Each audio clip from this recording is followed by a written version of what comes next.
দেশি 24 সংবাদে স্বাগত। আজ সকালে চট্টগ্রাম অলঙ্কার মোড়ে পোর্ট কানেক্টিং সড়কের উন্নয়ন কাজ পরিদর্শনে আসেন তথ্য মন্ত্রণালয়ের মাননীয় মন্ত্রী ডক্টর হাসান মাহমুদ চৌধুরী। এ সময় মন্ত্রীকে ফুল দিয়ে স্বাগত জানায় চট্টগ্রাম সিটি কর্পোরেশনের প্রশাসক আলহাজ খোরশেদ আলম সুজন। সড়ক পরিদর্শন শেষে তথ্যমন্ত্রী সাংবাদিকদের বলেন, পুরো দেশের আজকে চিত্র বদলে গেছে। দেশ গত 12 বছরে প্রকৃতপক্ষে যেভাবে উন্নতি হয়েছে, এটি আমাদের বঙ্গবন্ধু কন্যা জননেত্রী শেখ হাসিনা এই কারণে আজকে সমগ্র পৃথিবীব্যাপী প্রশংসিত। আজকে পাকিস্তান আমাদের দিকে তাকিয়ে দীর্ঘশ্বাস ফেলে। পাকিস্তানের টেলিভিশনের টকশোতে আলোচনা হয়, আমাদেরকে দয়া করে একজন শেখ হাসিনা দাও আর আমাদের দেশকে বাংলাদেশ বানিয়ে দাও।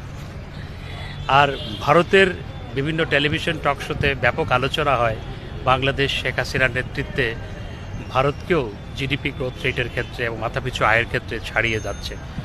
সুতরাং এটি সমগ্র দেশব্যাপী, সমগ্র পৃথিবীব্যাপী প্রশংসিত। কিন্তু একটি পক্ষ কখনো প্রশংসা করতে পারে না।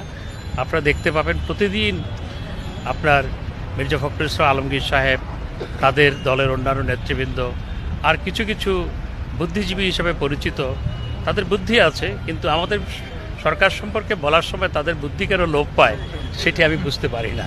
তো তারা তখন যেভাবে কথা বলেন, দেশে যে এত উন্নয়ন হয়েছে সেটি তারা দেখতে পান না, চোখ থাকতেও তারা অন্ধ।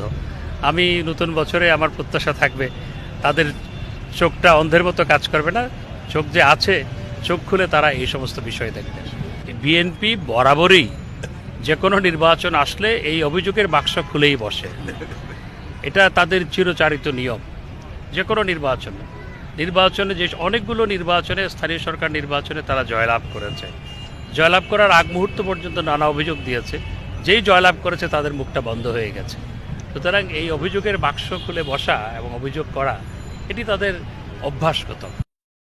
চট্টগ্রাম সিটি কর্পোরেশনের প্রশাসক খোরশেদ আলম সুজন বলেন, চট্টগ্রাম পোর্ট কানেক্টিং রোড নিয়ে বিগত 3টি বছর এলাকার মানুষ অনেক কষ্টে ছিল। গত 6 মাসে আমরা অনেক যুদ্ধ করেছি। এটা হচ্ছে চট্টগ্রামের লাইফলাইন। চট্টগ্রাম বন্দরের সঙ্গে বাংলাদেশের সরাসরি যোগাযোগের মাধ্যম।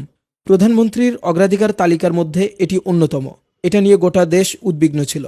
এখন এটি দৃশ্যমান হয়েছে। চট্টগ্রাম শহরে আর কোনো ভাঙা রাস্তা খুঁজে পাবেন না। ভাঙা রাস্তাঘাট এখন ইতিহাসের অংশ হয়ে দাঁড়িয়েছে। মোহাম্মদ রুবেল, দেশি 24, চট্টগ্রাম।